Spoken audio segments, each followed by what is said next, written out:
नमस्कार साथियों, आज हम फिर से इसी कड़ी में आगे बढ़ते हुए BSc BEd third year maths समीसर विश्लेषण हमारी बुक चल रही है साथियों।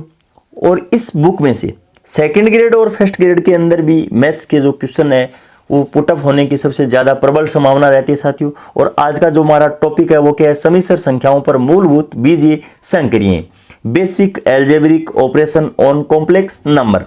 तो देखिए स्टूडेंट्स, यदि कोई समीसर संख्या शून्य के बराबर हो, कोई समीसर संख्या है मेरे पास वो शून्य के बराबर है, तो उसके जो वास्तविक और काल्पनिक दोनों भाग है वो शून्य के बराबर होते हैं। क्या होंगे साथियों? शून्य के बराबर होंगे। जैसे z बराबर x प्लस आयोटा वाई, और ये मेरे पास एक समीसर संख्या है और इसके बराबर मैंने शून्य पुट कर लिया है। शून्य पुट करने का अर्थ ये हुआ साथियों, x का मान भी 0 है और y का मान भी क्या है, 0 है। और इसको हम प्रूफ भी कर सकते हैं। वो किस प्रकार से, देखिए स्टूडेंट्स, x प्लस आयोटा बराबर 0। यहां से अगर मैं x का मान निकालता हूं तो आयोटा और y आ जाता है। अब अगर मैं दोनों तरफ वर्क करता हूं तो साथियों x स्क्वायर और बराबर -1 का स्क्वायर आयोटा स्क्वायर और y का स्क्वायर। आयोटा स्क्वायर का मान है वो -1 होता है साथियों, और -1 का स्क्वायर है वो +1 होता है। यहां से मेरे पास रिजल्ट है वो -y² निकल कर आ जाता है। x स्क्वायर प्लस y² बराबर है 0। कहने का अर्थ ये हुआ, x भी यहाँ पे 0 है और y भी यहाँ पे क्या है, 0। तभी यहाँ पर इनका स्क्वायर है वो शून्य के बराबर आ सकता है, अन्यथा ऐसी कोई कंडीशन नहीं है कि यहाँ पर इन दोनों का स्क्वायर है वो जोड़ने पे शून्य माने देता हो। तो इस प्रकार मैं आशा करता हूं कि पहली प्रॉपर्टी है वो आपको समझ में आ गई है। उसके बाद में सेकंड प्रॉपर्टी है तुल्यता या इक्विलिटी या समता बोल सकते हैं। मान लीजिए मेरे पास कोई समीसर संख्या z बराबर x प्लस आयोटा वाई है और z1 बराबर ये मान है और z2 बराबर ये मान दिया गया। अगर मेरे पास देखिए स्टूडेंट्स z1 बराबर z2 दिया गया है, इसका अर्थ ये हुआ कि x1 है वो x2 के बराबर है और y1 है वो y2 के बराबर है। अर्थात यदि कोई दो समीसर संख्याएं बराबर हो तो उनके वास्तविक और काल्पनिक भाग अलग अलग बराबर होंगे। वास्तविक भाग वास्तविक के बराबर, काल्पनिक भाग काल्पनिक के बराबर होगा। अब तीसरी प्रॉपर्टी जो योग संक्रिया की है वो साथियों क्या है, अगर z1 कॉम्प्लेक्स नंबर के अंदर z2 कॉम्प्लेक्स नंबर में अगर ऐड कर देता हूं तो देखिए स्टूडेंट्स, वास्तविक भाग के अंदर वास्तविक भाग जुड़ जाएगा और काल्पनिक के अंदर काल्पनिक भाग ऐड हो जाएगा। तो यहां पर आगे आप एक एग्जांपल लेकर मैंने आपको समझाया भी है साथियों। अगर मैं z1 में से z2 अगर घटाता हूं तो देखिए स्टूडेंट्स, या व्यकलन करता हूं तो मेरे पास वास्तविक संख्या में से वास्तविक संख्या को घटा देंगे और काल्पनिक में से काल्पनिक को घटा देंगे। और साथियों गुणन संक्रिया, अगर मैं z1 का z2 के साथ मल्टीप्लाई करवाता हूं तो देखिए स्टूडेंट्स किस प्रकार से यहां पे मान निकल कर आएगा। तो यहां पर देखिए स्टूडेंट्स, इसका इसके साथ मल्टीप्लाई करवाना है हमें, तो यहां पर x1 का x2 के साथ गुणा होना है और आयोटा y1 का आयोटा y2 के साथ भी गुणा होना है। लेकिन हम ये भी जानते हैं कि iota into iota iota square होता है और उसका मान -1 होता है। तो यहां पर देखिए स्टूडेंट्स, -y1 इंटू y2 मैंने एक साथ लिख दिए, तो ये पूरा है वो रियल भाग हो गया है। और आयोटा यहाँ पे कॉमन लेने पे x1 y2 और प्लस x2 y1, ये मान आयोटा के अंदर यहाँ पर कॉमन लेने के बाद में यहाँ पर बन जाएगा। तो ये तो पूरा पूरा रियल भाग हो गया और ये इमेजिनरी भाग हो गया यहाँ पे। अगर मेरे पास कोई समीसर संख्या है, उसको अगर मैं ऋणात्मक चिन्ह से गुणा करवाता हूँ तो उसका मान है वो -x प्लस आयोटा और -y हो जाएगा साथियों। यहाँ पर इस तरीके से आप इसको समझ सकते हो। उसके बाद में अगली जो प्रॉपर्टी है वो व्युत्क्रम संक्रिया है, 1/z, और यहाँ पे z का मान है वो साथियों शून्य नहीं होना चाहिए, 1/0। इसका अर्थ ये हुआ इनफिनाइट मान हो गया। अब यहाँ पर देखिए स्टूडेंट्स, बट्टा के अंदर अगर कोई कॉम्प्लेक्स नंबर आ जाता है तो उसको हमें सर्वप्रथम सरलीकरण करना होता है। देखिए स्टूडेंट्स, यहाँ पर एक फॉर्मूला लगता है x plus Y x minus Y, इसका सूत्र होता है साथियों x² माइनस y²। तो यहाँ पर iota into iota, iota square का मान -1 होता है और माइनस प्लस हो जाएगा। तो यहाँ पर x के अंदर भी इसका भाग है और प्लस का चिन्ह, और -y के अंदर भी इसका भाग है, आयोटा बाहर रख देंगे साथियों। तो इस प्रकार यहाँ पर 1/z और इसको सरलीकरण करने पे x/x² plus y² plus iota -y/x² plus y², ये रिजल्ट निकल कर आएगा साथियों।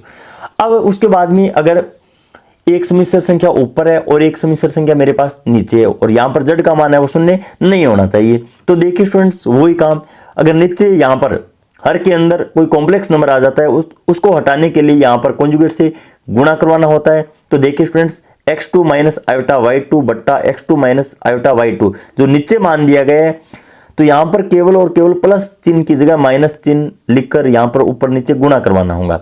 अब यहाँ पर देखिए स्टूडेंट्स, जब आप इसको सरलीकरण करते हो तो यहाँ पे नीचे तो यहाँ पे आयोटा स्क्वायर, और आयोटा स्क्वायर का मान क्या होता है साथियों, -1, माइनस और माइनस क्या हो जाएगा, प्लस हो जाएगा। तो इस प्रकार से x1 गुणा x2 प्लस y1 गुणा y2 बट्टा x2 का स्क्वायर और प्लस y2 का स्क्वायर, ये रिजल्ट निकल कर आ जाएगा। और आयोटा यहाँ पे कॉमन ले लेंगे तो ये अंदर ये रिजल्ट निकल कर आ जाएगा। तो देखिए स्टूडेंट्स, आगे मैंने एक एग्जांपल लेकर भी समझाने की कोशिश की है कि z बराबर x प्लस आयोटा y हो तो z स्क्वायर का अगर मान हम निकालेंगे तो देखिए स्टूडेंट्स, क्रमित युग्म के रूप में हम इसको इस प्रकार से लिख सकते हैं। अर्थात हम देखिए students, X square minus Y square और 2x से y, यहाँ पर दो समिश्र संख्याओं का मैंने गुणा भी करवाया है। गुणा करवाने पे देखिए स्टूडेंट्स ये मान आता है सरलीकरण करने पे, तो z स्क्वायर बराबर X square minus Y square और 2x से y, इस रूप में भी हम इसको प्रेजेंट कर सकते हैं साथियों। अब उसके बाद में देखिए साथियों, अनरूट के अंदर -a और अनरूट के अंदर -b, मतलब कोई दो अधिकल्पित संख्याएं हैं मेरे पास। अगर हम उन दोनों का गुणा करवाते हैं तो माइनस का चिन्ह बाहर रख देंगे और अनरूट के अंदर ab लिख देंगे। ऐसा तो सही है, लेकिन अगर हम अनरूट के अंदर -a दिया गया और अनरूट के अंदर -b भी दे रखा है हमें, तो यहां पर अनरूट के अंदर हम इन दोनों संख्याओं को और लिखने के बाद में यहां पर माइनस और माइनस प्लस नहीं कर सकते साथियों। ऐसा हम तभी कर सकते हैं जब a और b में कम से कम क्या है, एक धनात्मक हो या फिर एक संख्या क्या हो, शून्य हो, तब तो हम ऐसा कर सकते हैं। लेकिन कोई दोनों ही अधिकल्पित संख्याएं हैं तो यहां पर हम इस प्रॉपर्टी को नहीं लगा सकते। लेकिन यहां पर देखिए स्टूडेंट्स, इसकी व्याख्या भी मैंने की है कि माइनस चिन्ह को अनरूट के अंदर रख दिया है, अनरूट a यहां पर है, तो यहां पर a तो धनात्मक हो चुका है और एक अधिकल्पित संख्या है, तो हम इन दोनों का यहां पर अंदर गुणा करवा सकते हैं। लेकिन हम अगर दोनों ही अधिकल्पित कोई संख्या है तो यहां पर अनरूट के अंदर डायरेक्ट दोनों का गुणा नहीं करवा सकते साथियों। इसी प्रकार अनरूट -b को मैंने लिख लिया है। अब देखिए स्टूडेंट्स, अनरूट के अंदर -1 है, एक अधिकल्पित संख्या है, तो इसका जो मान है वो आयोटा होता है, इसका मान भी आयोटा होता है, अनरूट a का a और अनरूट b का b। Iota into iota, iota square हो चुका है साथियों, और आयोटा स्क्वायर का मान क्या होता है, -1 होता है। और यहाँ पर दो धनात्मक संख्याएं हैं तो यहाँ पर अनरूट के अंदर हम इन दोनों को लिख सकते हैं। यहाँ पर बाहर चिन्ह क्या है साथियों, माइनस, तो इस प्रकार से यहाँ पर अनरूट के अंदर माइनस है और अनरूट के अंदर -b अगर लिखा हुआ है तो यहाँ पर माइनस चिन्ह लिखकर अगर अनरूट के अंदर हम ab को गुणा करवाए तो सत्य है। लेकिन ऐसा अगर हम करते हैं तो गलत है साथियों, और व्याख्या सहित मैंने आपको बता दिया है। कम से कम एक मान अगर धनात्मक हो या फिर शून्य हो तो हम ऐसा कर सकते हैं, अन्यथा अगर दोनों ही अधिकल्पित है तो हम ऐसा नहीं कर सकते। ये इंपॉर्टेंट टॉपिक माना जाता है साथियों, क्योंकि ज्यादातर यहाँ पर हम गलती कर देते हैं और सत्य और असत्य कथन में ऐसा क्वेश्चन कंपटीशन के अंदर पूछ लिया जाता है। समिश्र संख्याओं के योग तथा गुण के मूलभूत जो प्रगुण है उस पर चर्चा करेंगे। तो देखिए स्टूडेंट्स, एडिशन जो योग के जो गुणधर्म है उनकी तो मैं व्याख्या करूंगा, और गुणा के लिए जो संक्रिया है उसको यहाँ पर मौखिक तौर पे समझा दूंगा साथियों। तो यहाँ पर एडिशन लिख रहा हूं तो यहाँ पे A1 प्रॉपर्टी है वो संवर्त गुणधर्म या क्लोजर जो प्रॉपर्टी है वो क्या कहती है साथियों कि Z1 भी मेरे पास C का कोई एलिमेंट है और Z2 भी यहाँ पे कॉम्प्लेक्स नंबर में से मेरे पास कोई मान है। अगर मैं इन दोनों का योग करता हूं तो भी अगर मेरे पास कॉम्प्लेक्स में अगर मिल जाए तो संवर्त गुणधर्म का क्या है साथियों, पालन हो जाएगा। जैसे एग्जाम्पल के तौर पर Z1 मेरे पास 2 प्लस आयोटा है, एक कॉम्प्लेक्स नंबर में से ही कोई संख्या है। Z2 भी मेरे पास कोई कॉम्प्लेक्स नंबर में से ही कोई संख्या है, आगे मैंने लिख भी दी है, प्रत्येक Z1 और Z2 है वो कॉम्प्लेक्स नंबर में से कोई दो संख्या है। अगर मैं इनका योग कर देता हूं तो यहां पर रियल रियल के अंदर जुड़ जाएगा और इमेजनरी इमेजनरी के अंदर जुड़ जाएगा, और इन दोनों का जो रिजल्ट है वो भी कॉम्प्लेक्स नंबर के अंदर अगर विद्यमान है तो यहां पर संवर्त या क्लोजर प्रॉपर्टी का साथियों क्या है, पालन होता है। उसके बाद में क्रम विनिमयता, अर्थात हम कह सकते हैं कि Z1 प्लस Z2 का मान है वो Z2 प्लस Z1 के क्या है, इक्वल होता है। तो यहाँ पर एक एग्जांपल लेकर भी मैंने यहाँ पर आपको समझा दिया है, क्योंकि रियल रियल के अंदर जुड़ेगा और इमेजनरी इमेजनरी के अंदर जुड़ेगा तो आगे पीछे लिखने से यहाँ पर कोई भी फर्क नहीं पड़ेगा साथियों। अब यहाँ पर देख सकते हो ये प्रॉपर्टी तो योग के लिए, अगर हम यहां पर गुणा के लिए देखना चाहें तो देखिए स्टूडेंट्स, Z1 गुणा Z2 भी C के अंदर अगर विद्यमान है तो यहां पर गुणा के लिए संवर्त गुणधर्म का क्या है, पालन हो जाएगा साथियों। यही प्रॉपर्टी यहां पे Z1 गुणा Z2 और Z2 इंटू Z1 हो जाएगा। उसके बाद में साहचर्यता गुणधर्म, साहचर्यता गुणधर्म है उसके लिए तीन संख्याओं की हमें आवश्यकता पड़ती है साथियों, Z1, Z2, Z3, Z1, Z2, Z3। अगर यहाँ पर मैं Z1 और Z2 के ब्रैकेट लगा रहा हूं तो यहाँ पे 2 और 3 के ब्रैकेट लग जाएगा। अगर यहाँ पे मैं 2 और 3 के ब्रैकेट लगा रहा हूं साथियों तो यहाँ पे 1 और 2 पे ब्रैकेट है वो अप्लाई हो जाएगा।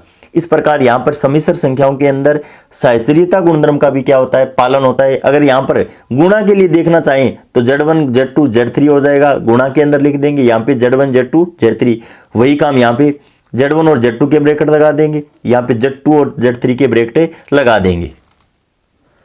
अगली प्रॉपर्टी है साथियों तत्समक। और सामान्य अगर मैं तत्समक की बात करता हूं तो साथियों योग के लिए तत्समक 0 होता है, गुणा के लिए तत्समक 1 होता है। लेकिन कॉम्प्लेक्स नंबर के अंदर में योज्य तत्समक निकालना चाहूं तो देखिए स्टूडेंट, समिश्र संख्याओं के समूचे में 0 अगर मैं लिखता हूं तो उसका अर्थ ये हुआ 0 प्लस आयोटा 0 योग के लिए तत्समक अवयव होता है। अर्थात हम कह सकते हैं कि कॉम्प्लेक्स नंबर के अंदर हम क्या ऐड करें ताकि मेरे पास कोई कॉम्प्लेक्स नंबर है वो प्राप्त हो जाए। तो साथियों में शून्य जो अवयव है उसको ऐड करता हूं तो मेरे पास वापस कॉम्प्लेक्स नंबर है प्राप्त हो जाता है।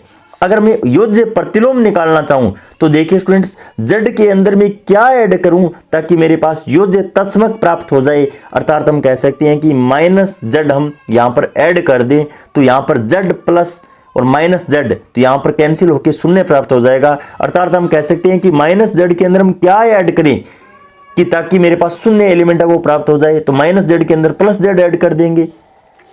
उसके बाद में निरसन नियम भी होता है। निरसन नियम ये कहता है साथियों योग के लिए Z1 प्लस Z3 और Z2 प्लस Z3, यहां पर दाईं ओर से Z3 और Z3 कट रहा है तो यहाँ पे Z1 का मान Z2 के बराबर होगा, इसे हम दक्षिण निरसन नियम कहेंगे साथियों। और ठीक इसी प्रकार अगर बाईं तरफ से Z3 और Z3 कैंसिल हो रहा है तो यहाँ पर इसको हम वाम निरसन नियम बोलते हैं साथियों। कौन सा नियम बोलेंगे? वाम निरसन नियम। उसके बाद में अंतिम जो नियम आता है वो साथियों बंटनता आता है। क्या आता है? बंटनता। बंटनता गुणधर्म ये कहता है कि Z2 और Z3 मेरे पास एडिशन के रूप में कोई दो कॉम्प्लेक्स नंबर लिए गए हैं, इसके ऊपर अगर मैं Z1 अप्लाई करता हूं तो Z1 का Z2 के साथ मल्टीप्लाई हो जाएगा और Z1 का Z3 के साथ मल्टीप्लाई हो जाएगा।